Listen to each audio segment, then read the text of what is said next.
नमस्कार, मी जिल्हा रेशीम कार्यालय पुणे येथे कार्यरत आहे. तरी तुम्हाला रेशीम उद्योगाबद्दल माहिती देतो. हे 22x50चं शेड असतं. यामध्ये तुम्हाला असे रॅक बनवावे लागते. त्यासाठी गव्हर्नमेंट तुम्हाला 4 लाख ते 7 लाखापर्यंत अनुदान देतं. त्याच्या 2 योजना आहेत. एक मनरेगा महात्मा गांधी रोजगार हमी योजना आहे, एक सिल्क समुद्र ISDSI नावाची ही योजना आहे. अशा 2 योजना आहेत. त्यात वेगवेगळ्या माध्यमातून तुम्हाला लाभ भेटतो योजनेचा. त्यासाठी अल्पभूधारक हा मनरेगा योजनेसाठी अल्पभूधारक शेतकरी असतो. 1 एकर ते 5 एकर जमीन असते, त्यांना मनरेगाचा लाभ देण्यात येतो. आणि जे अल्पभूधारक नाहीत, जे त्यांना आपण ISDSI या योजनेचा लाभ देतो. त्यामध्ये तुम्ही बघू शकता ही रेशीम आळी आहे. हिने आता 4था मोल्ड पास केलेला आहे. आणि हे रेशीम कोश आहे. ह्या आळीचा कालावधी 35 दिवसाचा असतो. त्यानंतर हे प्युपा आहे. हे आळीचं फुलपाखरू बनते. त्यानंतर त्यांचं प्रजनन होऊन प्युपाचं प्रजनन झाल्यानंतर त्याचं फुलपाखरात रूपांतर होतं. आणि रूपांतर झाल्यानंतर त्यांचं प्रजननानंतर परत ते अंडी देतात आणि अंड्यातून परत आळी बाहेर येते हॅचिंग केल्यानंतर. रेशीम शेतकरी याच्यात तुम्हाला वर्षाला 5 बॅच घेता येतात. 45 दिवसाला पाला परत येतो.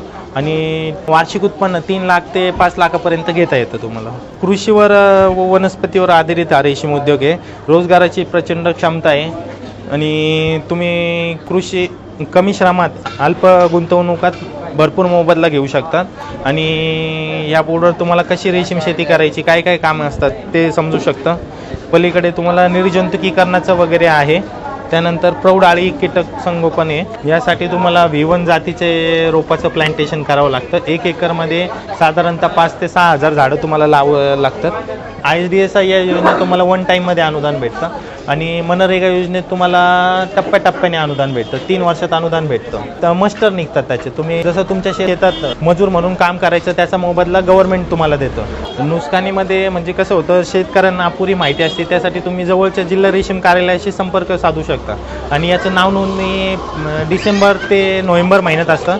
त्यामध्ये तुम्ही 500 रुपये भरून सभासद होऊ शकता. 1 एकरसाठी 500 रुपये सभासद फी आहे आणि 2 एकरसाठी 1000 रुपये सभासद फी आहे. बदलत्या वातावरणात परिणाम असा होतो की फक्त तुम्हाला त्याचं आर्द्रता वगैरे मेंटेन करावं लागते. टेम्परेचर महत्त्वाचं असतं. 25 ते 30 डिग्रीपर्यंत 28 डिग्रीपर्यंत टेम्परेचर ठेवावं लागतं त्याचं. आणि उन्हाळ्यात त्याला स्प्रिंकलर वगैरे लावावं लागतो. शेडवरती सुका आपल्याला पाचट वगैरे टाकावं लागतं. फोगर वगैरे लावावं लागतात.